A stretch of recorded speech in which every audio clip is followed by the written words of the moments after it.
Ir-rapport tal-Aġenzija li tikklassifika l-kreditu Moody's jindika li bejn l-2007 u l-2013 Malta kienet fost l-inqas 3 pajjiżi li jassorbew il-fondi Ewropej allokati għalihom. Fil-fatt minn 855 miljun euro allokati għal pajjiżna taħt il-politika ta' koeżjoni, Malta assorbit biss 30%.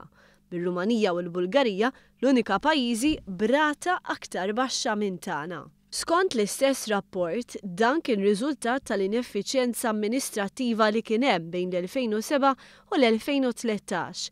Iżda l-kuntrarju ta' dak li kien qed iseħħ taħt gvern preċedenti, f'sena u nofs ta' din l-amministrazzjoni Malta kważi irdoppjat ir-rata ta' assorbiment tal-fondi allokati għaliha.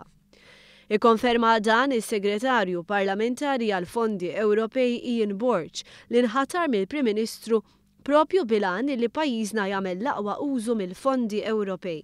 Fil-fatt dik ir-rata minn 30% illum f'sena u nofs irnexxina ntellgħu għal 57%, lan tagħna hu li sa l-aħħar tas-sena 2015 sa meta dawk il-fondi jistgħu jiġu utilizzati nkunu tlajna mhux minn 30 biss sa 57 imma saħansitra 100% u nutilizzaw il-fondi kollha. Ir-rapport ta' Moody's jinnota wkoll il-miżuri li ħadan il-Gvern sabiex iżid l-effiċjenza u l-effettività tiegħu.